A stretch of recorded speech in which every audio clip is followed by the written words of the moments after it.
Central FM. Equilibrio. Hubo una serie de eventos políticos que se dieron en las últimas horas en el país y que nos hablan de un agudo problema económico que estamos empezando a enfrentar en la República Mexicana.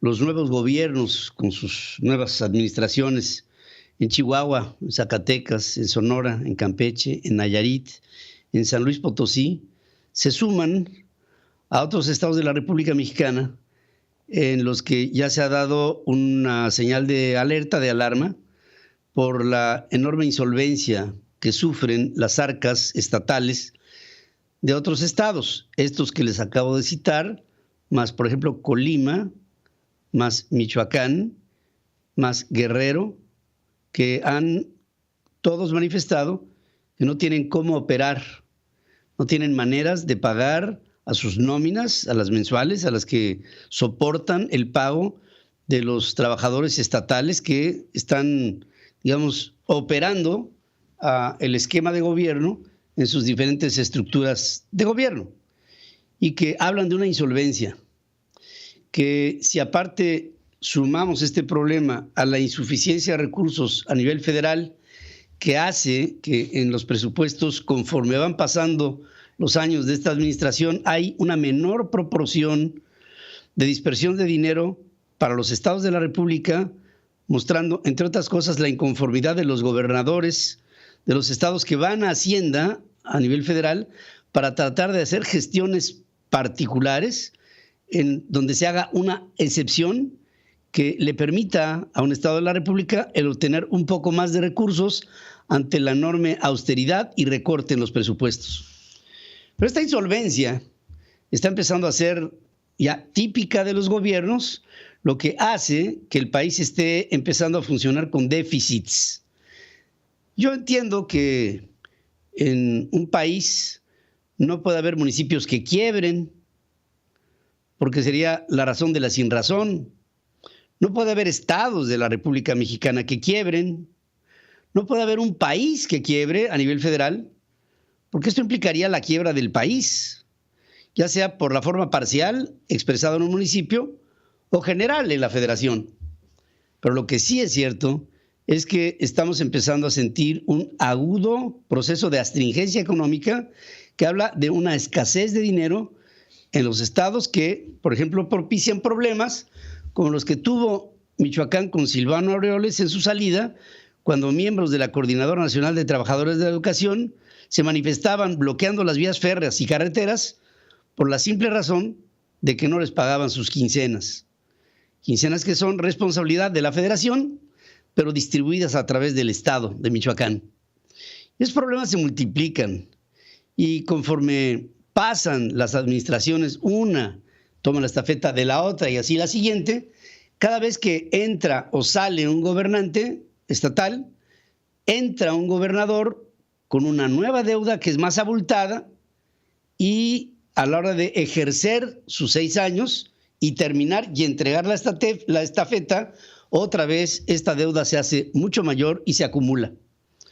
Pocas son, rarísima la excepción, como es el estado de Querétaro, que hace 6 meses declaró el gobernador Domínguez que ese estado de la República no tenía deuda externa, no tenía deuda pública, y que ésta se había consolidado y pagado. Pero estados de excepción como el de Querétaro no son la regla. Y aquí estamos viendo cómo la pauta que se dio en Chihuahua, en Zacatecas, en Sonora, en Campeche, en Nayarit y en San Luis Potosí fue la denuncia en la entrada de la insolvencia. Eso fue lo primero que denunció el gobernador en turno entrante. ¿Hasta dónde puede llegar a escalar este problema? Bueno, hasta el límite mismo de la insolvencia de lo que en los estados se está empezando a manifestar cuando lo primero que tiene que enfrentar un gobernador al entrar son problemas de carácter financiero, porque lo primero que tiene que hacer es renegociar la deuda que heredaron. Segundo, negociar con Hacienda un suministro de dineros extraordinarios ante el presupuesto asignado. Y tercero, enfrentar las consecuencias del impago a las diferentes organizaciones y estructuras que desde el Estado se pueden ver en una administración que desafortunadamente en ninguno de los casos tiene una planeación financiera clara, porque la escasez es la marca. Y ante esta escasez, lo primero que tienen que enfrentar los gobernantes es el descalabro de tener que deber hasta a los aparatos de las policías, para los que no hay ni siquiera dinero para cargarles el tanque de la gasolina de sus patrullas, o para comprarles las balas de las armas de cargo que portan en el ejercicio de sus funciones de seguridad pública. Y así el problema se va acumulando. ¿Hasta dónde? Hasta que pudiéramos llegar a enfrentar a un país en quiebra, otra vez en quiebra. Solamente decir que en este sexenio lo que tememos es que los 6 años de la administración del presidente López Obrador sean de recesión, lo que marcaría este proceso que les acabo de enumerar, que les acabo de contar, acumulado en todos los estados de la Unión, y que la República Mexicana mostrara una insolvencia generalizada que solamente tendría que ser resuelta o podría ser resuelta con una visión mucho más amplia de lo que en este momento es la visión con la que se gobierna y con lo que se administra, lo que se gobierna.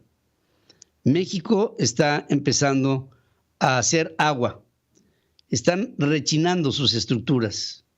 Esperamos que en el corto plazo haya soluciones a los problemas que se acumulan, porque la situación, así como se presenta en poco tiempo, será insostenible y generalizada.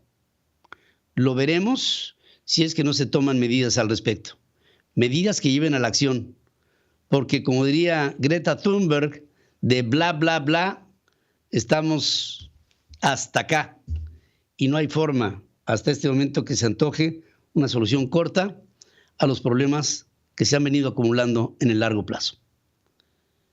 Gracias por estar conmigo en este comentario. Hablo para ustedes su amigo Pedro Ferriz de Con. Central FM. Equilibrio.